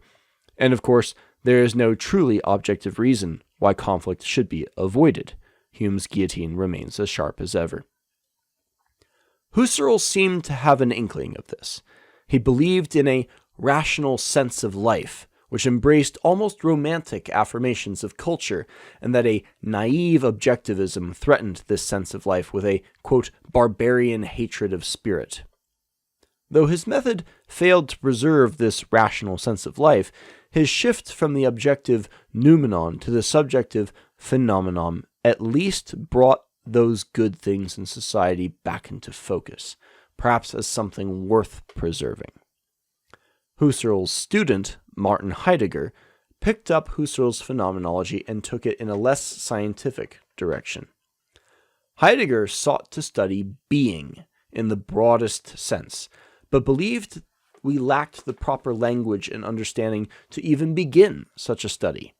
He argued that we had to begin the investigation of being through the study of beings, to study small things not as a means of understanding the greater whole like a naive reductionist, but to establish a foundation of experience in the world so that one day we might hope to begin to study being as a whole. This was to be done through Dasein, literally being there, by experiencing the world and experiencing ourselves as perceiving agents in the world. Some have claimed that Heidegger was an early existentialist, a movement popularized by Jean-Paul Sartre, which begins with the belief that existence precedes essence. This view is an inversion of Neoplatonism, which argues that essence precedes existence, and that forms give rise to material things. But Heidegger rejected this label on linguistic grounds. He says these dichotomies and chicken and egg problems are meaningless without proper language to discuss such things. There may or may not even be a distinction between an object's existence and its essence. What is essential is to begin with experiencing the world. Heidegger's phenomenology also appears incomplete. Heidegger himself is unable to properly define being for precisely the reasons of language he gave in rejecting the label existentialist. Being seems to be something we all know innately and are at the same time profoundly ignorant of. But in either case, his development of phenomenology from the pursuit of a science to the pursuit of presence takes us one step closer to a meaning in an age beyond the age of reason. Perception and experience as a foundation for a new phenomenology. Husserl focused on the method of studying our experiences of the world, and Heidegger tried to focus more on the meaning of that experience. But what if phenomenology was taken more completely to its original Greek roots, and was understood directly as a study of appearances? Not as the study of our experiences of appearances, which in fact distracts us from the appearances themselves and draws us back into recursive introspection, nor as a study of the meaning of these experiences, which risks a collapse back into a priori linguistic categories and the siren song of objectivity and truth. What of a phenomenology that is simply observing and contemplating the world? It is necessary to briefly explicate certain aspects of the experience of perception itself before a longer philosophical exploration of perceptions can be undertaken, but this need not be a lengthy methodological study. For our purposes, we need only remember that non-linguistic animals can also use their eyes and see without seeing categories in linguistic form. A small predator instead of a cat, a place to sit instead of a chair, a red fruit instead of an apple, and so forth. Their perception is unmediated by language. Yet perception is limited by resolution, for other animals as well as for humans. When we see at a distance, we might make out only an outline, devoid of detail. We see a pattern, a kind of form, but not of the Platonic kind inferred from idealized purpose. This is especially noticeable at lower light or rapid speeds, as when we glimpse an image only for a fraction of a second. These patterns strike us not as categorical identities, but as cues for valences, often triggering our emotions and reactions even before our higher brains have worked out how to describe and consciously understand what it is we are looking at. We perceive first a cue for fear, or a cue for hunger, or a cue for disgust, awe, or sexual desire. A non-language speaking animal sees and responds to what it sees in such a fashion. It does not have the cognitive ability, nor perhaps the need, to linguistically identify and categorize what it sees, only to respond to it correctly. And humans developed our sense of sight with these lower animals, long before we developed our capacity for complex language. Naming things is like ascribing number to physical objects. It can be incredibly useful, but names are not the true in any objective sense. So in the pursuit of the phenomenon, what if objectivity is abandoned as an aim? We have established that Aeschylus was the mythical source of the eventual transition into the linguistic ideal of truth. This transformation happened because truth is objective, and was in turn believed to be objective because of the good intentions revealed in those who seek the disinterested objective truth. The value of objectivity was the salvation it offered from vengeance, a binding higher authority by which the spirit of revenge could be restrained and transformed. True justice, as opposed to the vengeance of the Furies, is itself revealed to be what is objective, what is true, and what is driven by good intentions. A crude formula for the spirit of the Enlightenment could be written as follows: justice equals good intentions equals objectivity equals truth. But we have seen the magic and the illusion behind this formula, well-intentioned though it was. An emphasis on the importance of truth cannot itself survive if the mythic foundation for its value is itself not true. Justice is not the same as truth, nor is truth identical with objectivity, nor is objectivity the same as justice. The linguistic spell is broken, and has been broken ever since the 20th century revealed the separation between good intentions and peace. As philosopher Daniel Dennett has often repeated, the 20th century taught us nothing if not the fact that the road to hell is paved with good intentions. But when we go back to the roots, we can find hints of an alternative ideal in the very language of justice. Indeed, there is an inflection point in the language of what is idealized in speech, at the transition point from pre-modern thought to modernist thinking. We see this inflection point most clearly in the language of Socrates in his trial, where he says, quote, "I shall use the words and arguments which occur to me at the moment, for I am certain that this is right." Shortly thereafter, Socrates contrasts himself with his accusers, who speak in an ornamented manner. Socrates says that he will speak ateknos, literally without skill. He claims that if he is persuasive, it is because he speaks the truth, aletheia.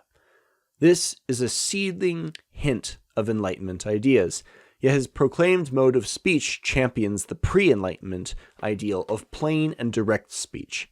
As mentioned previously, Socrates compared himself to Achilles, and in the Iliad we see Achilles address the embassy from Agamemnon in the following manner. Quote, "I will say it outright, Doke, that seems best, Arista, to me."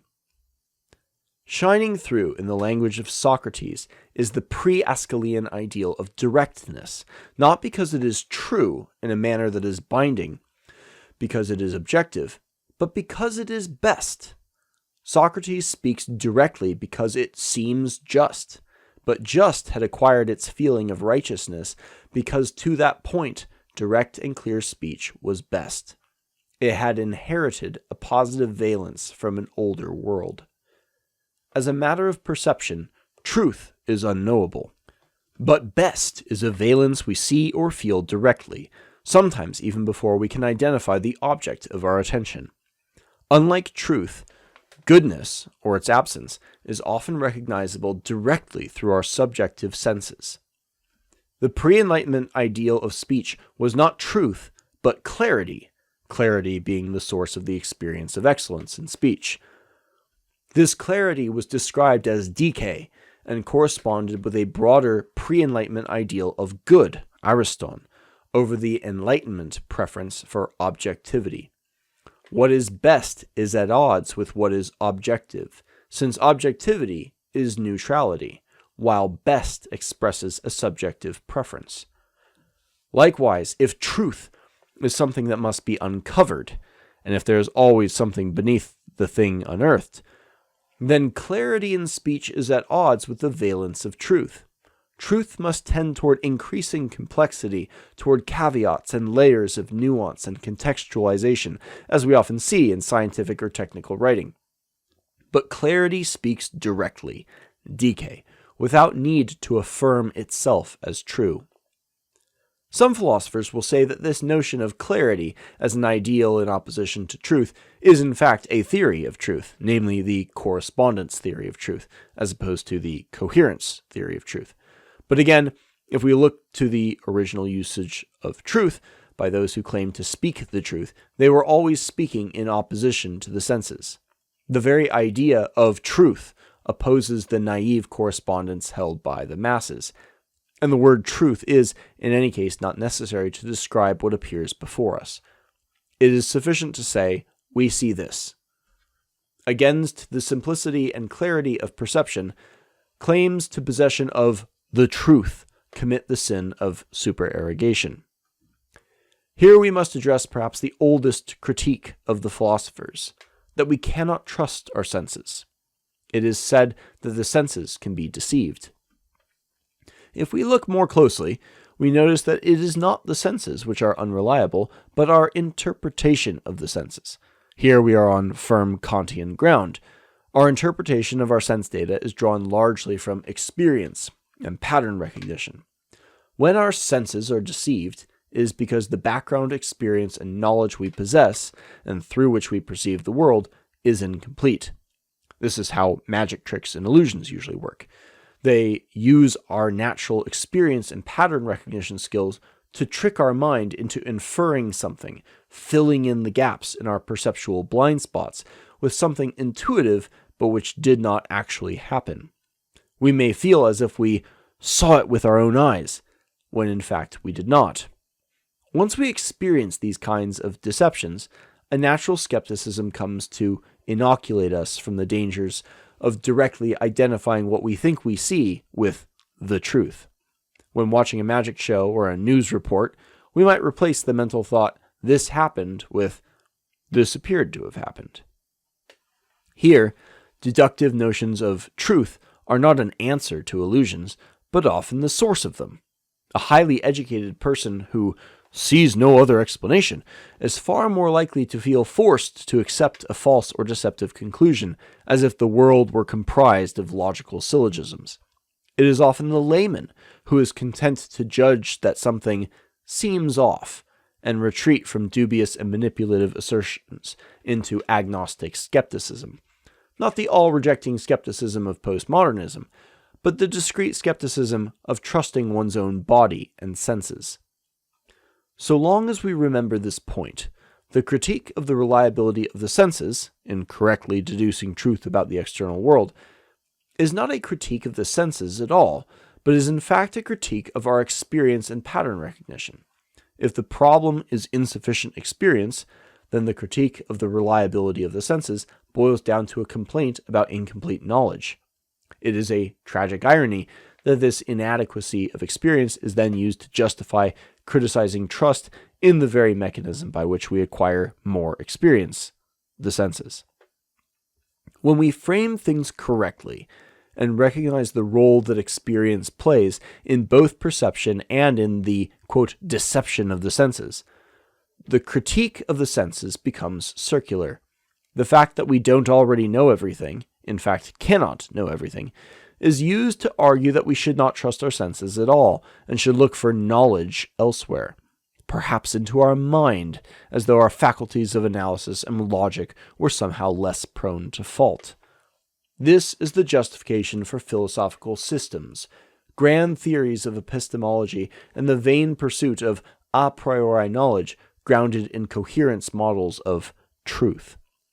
But if the same excavating instinct for truth is directed at these systems, they are all found wanting, no less than the senses, or, again, our powers of interpretation from sense data. All of these systems and theories depend upon logical axioms which are themselves not logically justified, in fact cannot be logically justified, and which may be accurate but incomplete in their description of the world. Newtonian physics is accurate but incomplete as an explanation of movement. Evolution by natural selection is accurate but incomplete as an explanation of speciation and biological change.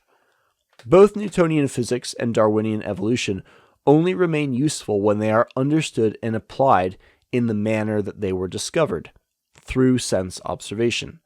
The moment they become doctrinal axioms, the events that occur beyond the scope of their presuppositions become contradictions, and the useful theory becomes false.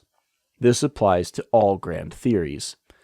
The more intuitive and practical answer to deception, ignorance, and inexperience is simply this: more experience. Perhaps it is time for a new phenomenology that emphasizes experience itself over the study of experience. Myth, language, and solar phenomenology. There may be a temptation to assume that if we are to reject the age of reason in pursuit of this new phenomenology, we must therefore go back and pick up where we left off.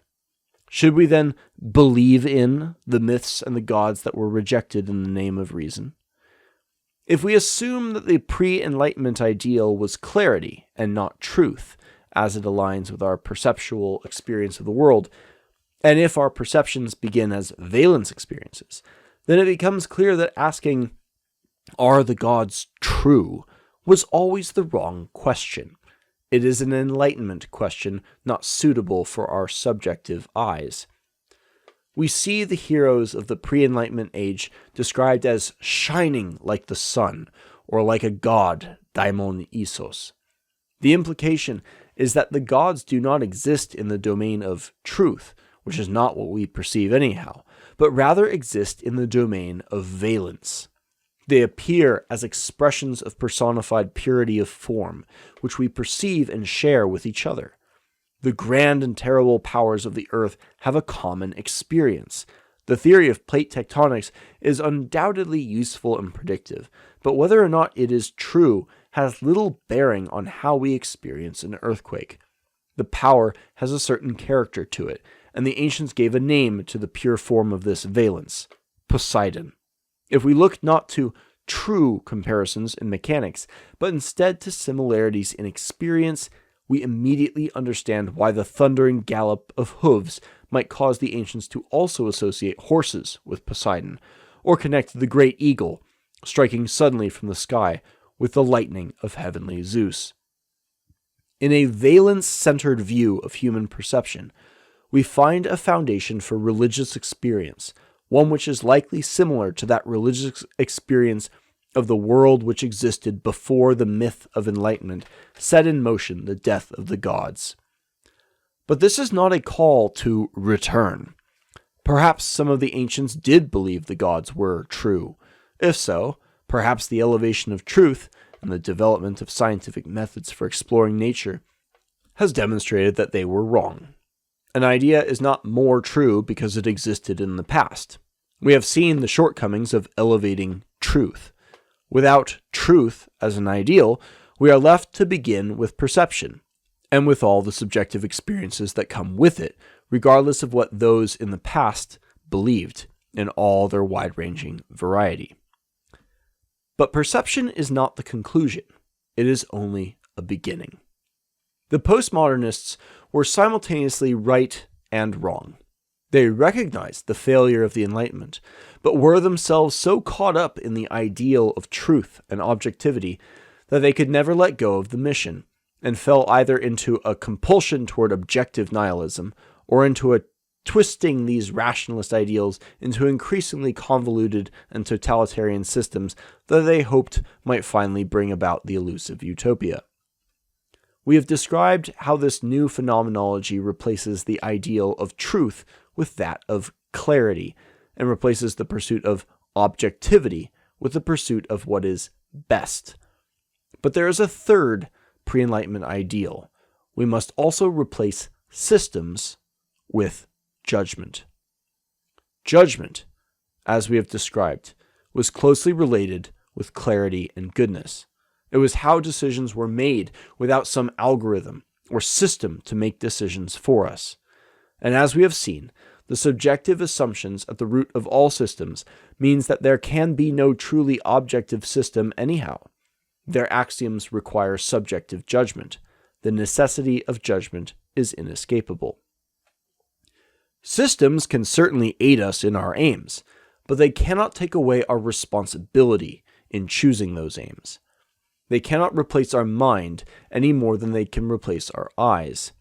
And judgment is a skill, a virtue that we develop by means of experience. To systematize our experiences in a scientific manner, to control the variables, would in fact be to limit our experiences and to limit our capacity to judge, making us more naive, less virtuous, more prone to the manipulations of magic and illusion that take advantage of a limited range of experience. Judgment requires ideals. To say this is better than that is an inescapably subjective claim, and also a claim that is relative to different kinds of experience, to different valences of perception. The gods may be pure forms of these valences, but they are not necessarily beings to be emulated per se. They are forces to be respected and accounted for, but they remain beyond our reach. This here is perhaps the best answer to the Hlidskjalf dilemma. We may hold Odin's throne in our hand, but for all the vision, for all the opportunity for power, we lack his flaming eye. We are not God. Our limited experience constrains our powers of perception and understanding, even through technologically magnified eyes. Our new phenomenology reminds us of our limitations and cures us of the belief in objectivity. Indeed, recognizing the limitations of our perception reminds us that the dilemma is itself an illusion. For all the information we have about the world and its myths, we know much less than we believe we know. Information is not knowledge, because mere information is devoid of the context and valence that allows us to make meaningful and accurate use of information. And this understanding is not itself more information. It is an understanding of the relationships between things, an understanding which precedes language, and therefore can never be fully conveyed through language. We can be primed to appreciate and grasp this knowledge through language, but we can only truly begin to possess this knowledge through experience. This understanding does not stop us from taking a wide look across countries and across time for aspirational ideals. To descend Odin's throne is to descend into this exploration. A broad, even syncretic view of the world becomes a source of experience that improves judgment and perception and clarity in thought. By exploration, we come to develop taste and to begin to understand new ideals. The ideals we strive for, what is best, are embodied in heroes who shine like the immortals. We see them as larger than life, because their excellence strikes us at the level of perception. They become models and center points, along with the gods, in rituals that create language and create our sense of self through this creation of language. On the high peak, holding the objective view of the world, is the sun alone.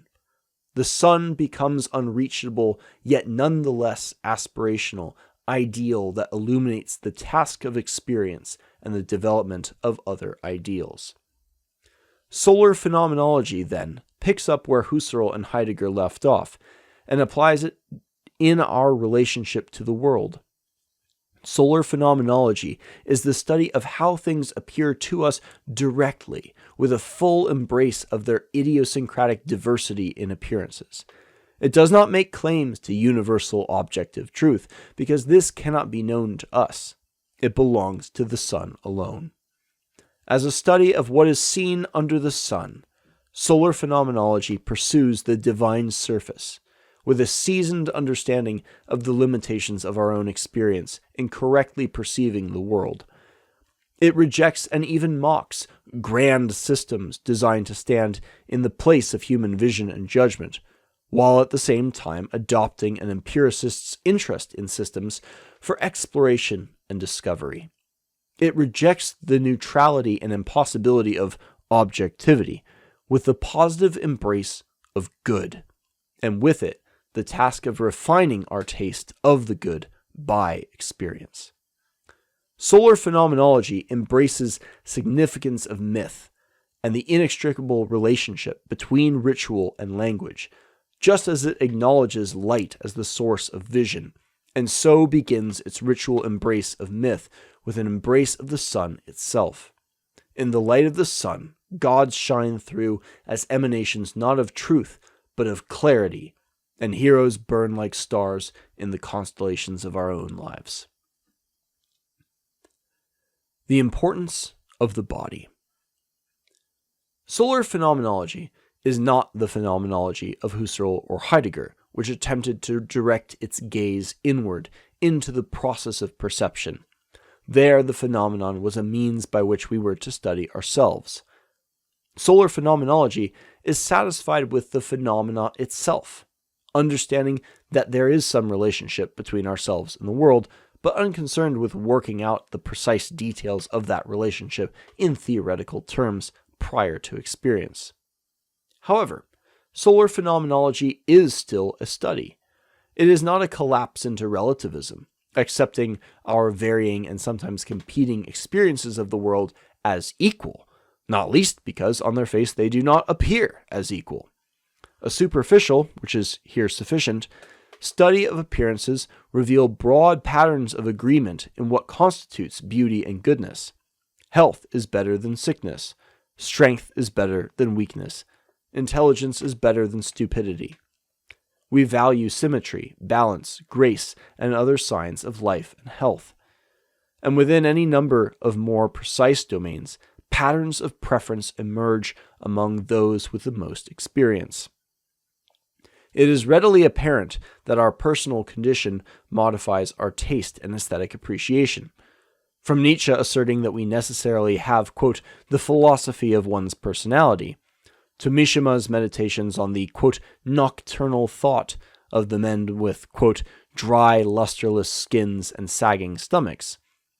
We, humans, have observed the relationship between the body and thought since the days of Aristotle, who noticed that people more highly value health when they are ill, wealth when they are poor, and so forth.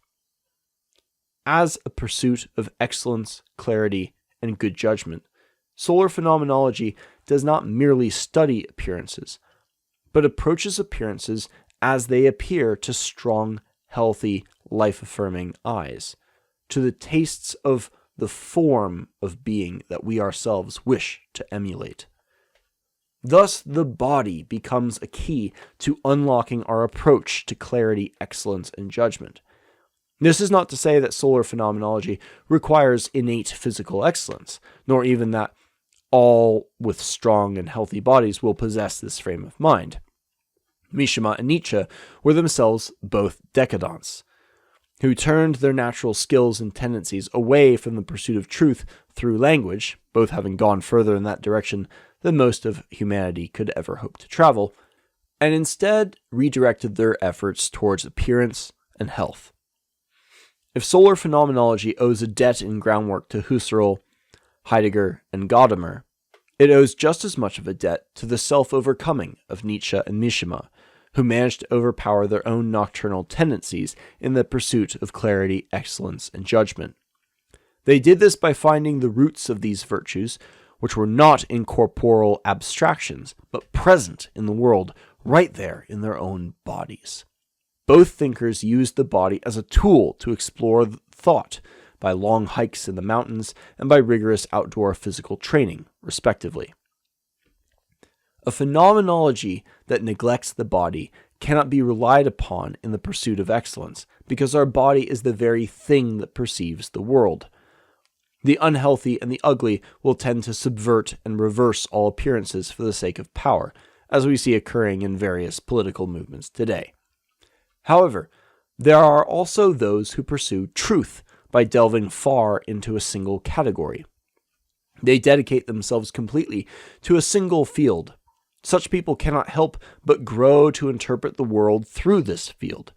The engineer sees the problems of the world as engineering problems. The business manager perceives managing problems. The physical trainer perceives physical problems, and so forth. An implicit solipsism creeps into thought through excessive specialization. They come to believe they can understand many things through one thing, and this error often expresses itself in their very bodies, showing disproportionality or neglect that mirrors the eccentric, unbalanced focus of their thinking, which follows from axiomatic thought. The body is essential for the pursuit of solar phenomenology, but it too can become a solipsistic specialization that inhibits the development of greater experience. We can see an example of this solar ideal embodied in the Roman lawyer and philosopher Cicero and in American statesman George Washington. In De Orator, Cicero attempts to address the question, why are there so few good speakers? Given the ubiquity of speech, one would expect there to be more great speakers than there are great generals, great artists, and so forth. But in his estimation, truly great rhetoricians are fewer than masters of any other field. Sophists believe that one can simply learn persuasive speech, and in doing so exert their influence over others in all subjects and in all conversations, and make their money on the promise that their teachings will have exactly this effect. But Cicero disagrees, saying that to actually speak well requires knowledge and experience about all things one might speak about, and the rarity of truly excellent speakers is not due to a shortage of sophists to teach them, but the enormity of experience required of the individual to truly begin to know what he is talking about. Quote, "In my opinion, indeed, no man can be an orator possessed of every praiseworthy accomplishment unless he has attained the knowledge of everything important and of all liberal arts, for his language must be ornate and copious from knowledge, since unless there be beneath the surface matter understood and felt by the speaker, oratory becomes an empty and almost puerile flow of words. But because this, I doubt not, will appear to most people an immense and infinite undertaking." End quote. Cicero is widely remembered as a lawyer and politician, where his skill saved the Roman Republic from the Second Catilinarian conspiracy. But he was so successful as a speaker, a skill required in law and politics, because he was also a soldier, an academic translator, and a student of architecture. His skill as a speaker reflected a wide-ranging knowledge from experience, rather than a purely legalistic exhortation from axiomatic first principles. In a similar manner, George Washington was best known for being the first president of the United States, at least after the ratification of the 1789 Constitution. But beyond being a mere politician, Washington was a surveyor, a farmer, an inventor, a soldier, a general, and a spy master. He was even described by Thomas Jefferson as, quote, "the best horseman of his age." Washington's success as a leader and the ultimate success of America were largely the results of a wide-ranging interest in virtually all things under the sun. Both Cicero and Washington traveled extensively, if not necessarily widely. Their bodies as well as their thought reflected a breadth of experience. Contrasted with the isolated, priest-like bodies and the scholastic deductive logic that marked Enlightenment philosophers like Descartes and Kant, Washington and Cicero were described as tall and graceful men with strong athletic bodies and handsome faces. Solar phenomenology for tomorrow. The illusions of the Age of Reason are dying. Not yet dead, but mortally wounded. It was not killed by the postmodernists. They only saw the signs first. Yet the postmodernists themselves are the contorted products of Enlightenment thought, desperately fighting to resuscitate its ideals of objectivity and truth. Indeed, the compulsion to be jaded and disillusioned is a shadowy remnant of the obligation to be objective. It carries forward the Enlightenment dissatisfaction with appearance and the rejection of myth, simply adding its own suspicion and dissatisfaction with Enlightenment systems. One could say that postmodernism is simply Enlightenment thinking applied consistently and turned upon itself. If we go about purging all myth, only to find that the very motivation to rid ourselves of myth was itself mythical, we are no longer obligated to carry that iconoclastic instinct past the destruction of the Enlightenment anti-myth. We can let go of this destructive compulsion, along with the Age of Reason, because we can see that objective reason will eventually destroy everything, including itself. We can appreciate the Age of Reason as a part of our history, as the well-meaning attempt of the ancients to constrain the worst evil of their time, the blood feud.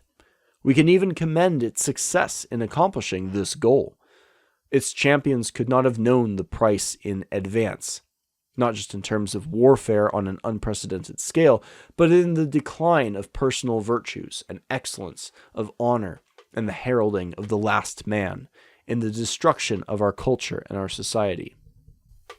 Solar phenomenology is a philosophical path to meaning and direction. It is a road out of the void that we created by believing that purpose must be tethered to truth, without realizing that objective truth negates subjective purposes. This path begins with the embrace of the subjective, not merely as an end in itself, but as the necessary and only vehicle by which we can experience what exists outside of our bodies. Solar phenomenology will not solve global warfare, nor will it end the modern state or any such thing. Its aim is not negation of that kind, even the negation of things we think of as harmful. Instead, it pursues what is desirable, what is good. Since disinterested objectivity does not end violence, even if it does end the smaller scale violence of the blood feud, we are free to return to what is best. Truth, an ideal which emerged from objectivity, did not perform its justifying function. Indeed, we never successfully disentangled the statements we wished to describe as true from the word truth. We are therefore free to once again prefer clarity. Since our systems failed to achieve true objectivity, we are free once again to develop judgment. Culture, the material and social substance of living human societies, cannot survive the scrutiny of objectivity, truth, and systematization. In condemning myth and rejecting the subjective, we see that what was truly being condemned by the Enlightenment was us, at the very level of our power of perception. The Age of Reason told us that humans live in darkness and ignorance. To become enlightened by reason is at some level to transcend our own humanity, and the drive for enlightenment is the drive to negate humanity. Fortunately, these aims cannot be achieved completely, even in theory, because they are the products of subjective human beings. As aspirational ideals, they remain subjective.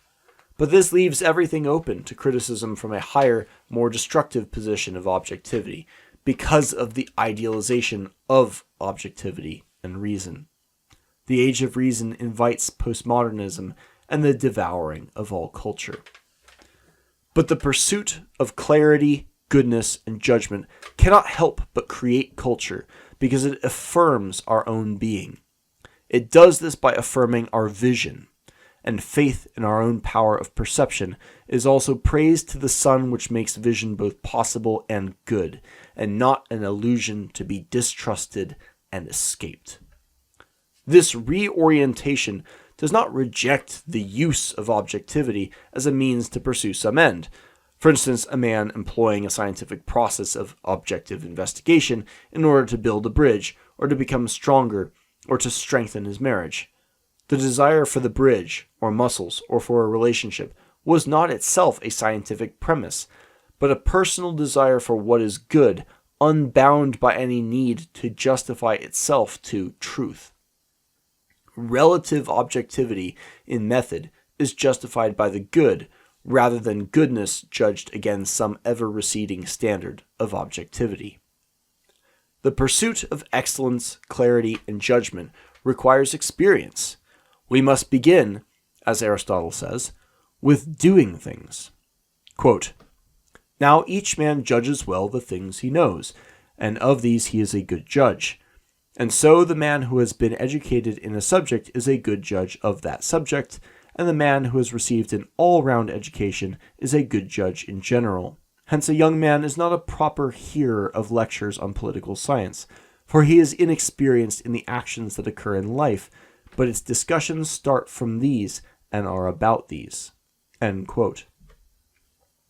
In advancing solar phenomenology as an alternative to the Age of Reason, 4 questions arise.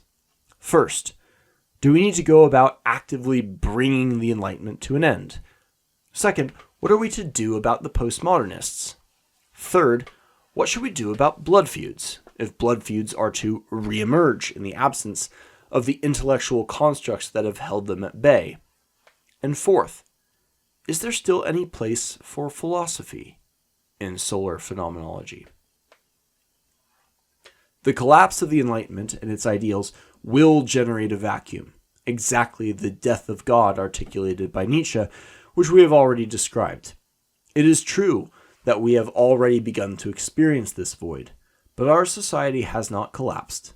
The decaying body of the Enlightenment is temporarily filling the void, and perhaps this placeholder is desirable to have, however temporary it may be.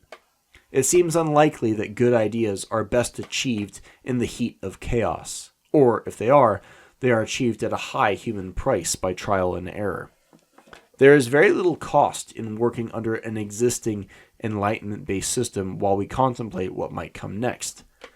But further, it is not clear just how dependent our existing systems are upon Enlightenment values.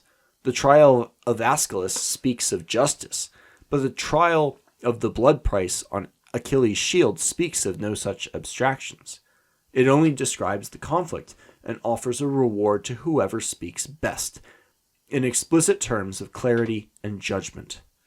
One could imagine many more or less modern social and political institutions that do good work, saved by a Herculean regrounding onto stronger mythic foundations. It appears unwise to accelerate the death of what is already dying. It is better to make productive use of that time to prepare for what comes afterward, rather than to rush into a void in the hopes of devising a plan once we arrive. This brings us to the second question. What should we do about the postmodernists, who seem intent upon rushing us into this void? Much of the critique of postmodernism comes from a liberal Enlightenment frame of mind. It counters the postmodern deconstruction of truth with a positive defense of truth, not recognizing that the postmodern position is in fact a more advanced stage of the Enlightenment project.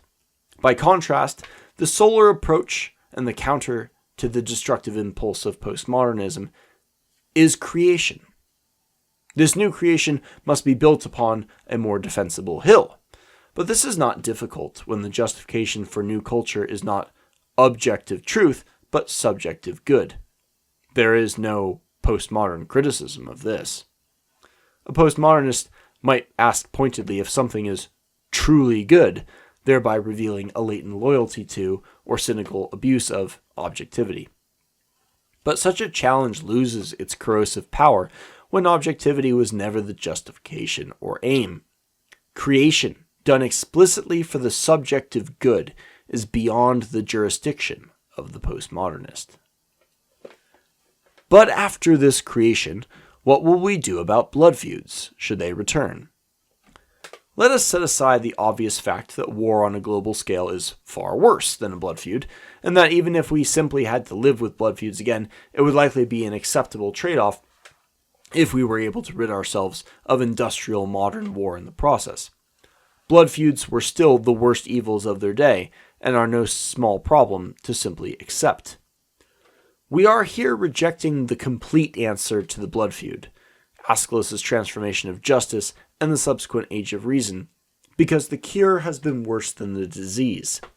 But this does not mean we have to accept the disease untreated. Given the mythical stories we have already discussed, it is safe to say that falling back on myths gives us plenty of inspiration and advice against resentment and engaging in cycles of violence. Mythic example may not be enough to end blood feuds, but perhaps they can inspire circumspection and mitigate the worst of their fatal consequences. Finally, and somewhat paradoxically, is there any room for philosophy in solar phenomenology? In the life of Socrates, we see philosophy depicted as a kind of medicine for the disease of ignorance which he believed caused such pain and suffering. But it is not clear that philosophy is in fact a cure to ignorance, let alone suffering. From Aristotle, we are told that philosophy without experience is dangerous and irresponsible, and indeed, with experience, philosophy itself may be superfluous. Philosophy does not seem to be necessary, nor even beneficial, personally or civically. Insofar as philosophy created the Enlightenment, philosophy may be closer to a disease than a cure. Is philosophy then to be abandoned? I believe philosophy must necessarily be devalued relative to its current place of honor, but it need not be abandoned. Just as philosophers existed prior to Socrates, and indeed Nietzsche argues that these were perhaps the best philosophers, so can we philosophize in the absence of Socrates' confusion of philosophy with medicine. The pre-Socratics did not philosophize to save us from ignorance, but for its own sake. Even in Socrates, we can find a pre-Enlightenment justification for philosophy as a form of worship of the gods and following divine signs like his own inner daemon. Quote, "Hitherto, the familiar oracle within me has constantly been in the habit of opposing me, even about trifles, if I was going to make a slip or error about anything. And now, as you see, there has come upon me that which may be thought, and is generally believed to be, the last and worst evil. But the oracle made no sign of opposition, either as I was leaving my house and going out in the morning, or when I was going up into this court, or while I was speaking at anything which I was going to say.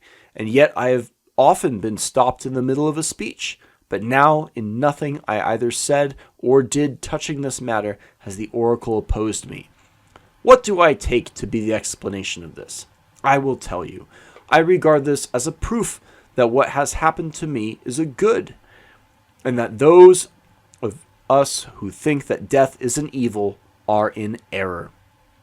This is a great proof to me of what I am saying, for the customary sign would surely have opposed me had I been going to evil and not to good." End quote.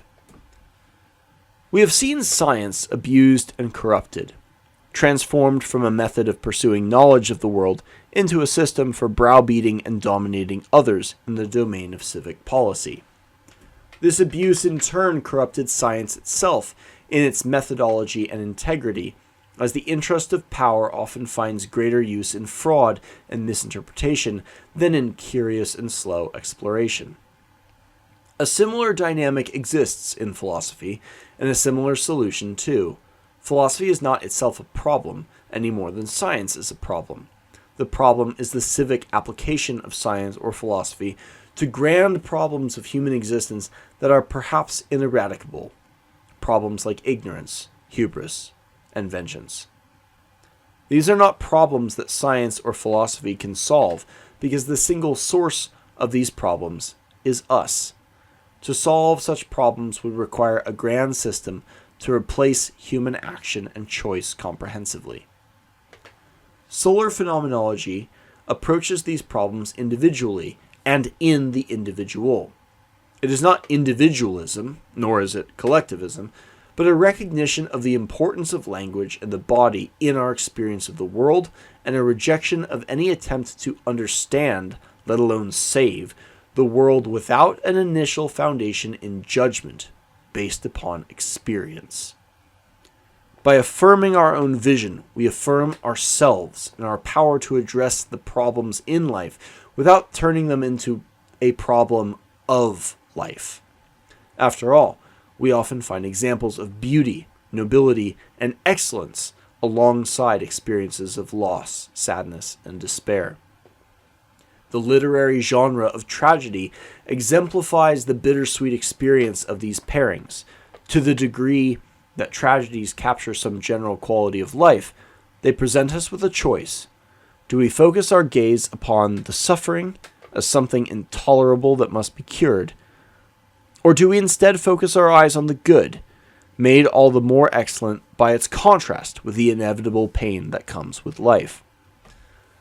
The sensitive, weak body may be compelled by survival instinct to focus upon the pain, in hopes of mitigating its own suffering. But with a strong body and a strong, enduring psychology that comes with such a body, it becomes possible to redirect our gaze to the positive, toward the beautiful, the noble, aspirational, and ideal. These ideals are not an aversion of our gaze from the suffering latent in existence, but rather treat the excellent as a redemption of the pain. The good makes endurance worthwhile. Metaphysically, life is not merely pain. But pain is an inescapable component of life, a feedback mechanism for injury and danger. Without pain, we die. The root of pain is in our very bodies, and there is no escape from pain except death. An excessive hatred of pain can blur seamlessly into a hatred of life. It takes a strong body to affirm ourselves in spite of the pain, to embrace life in the face of death, to trust our own senses when our senses are so often the very source of our suffering. But with a resilience that begins with the body, and with direct experience of the world, we can find purpose and meaning and a love for ourselves and for the good in humanity as humans in all of our organic complexity and messiness. This purpose and love does not require abstractions or pure ideas of the sort that offer priestly escapism from the suffering. Rather, it comes from the personal virtues of endurance, motion, and curiosity, which we pursued in the first place because they appeared to us as excellent.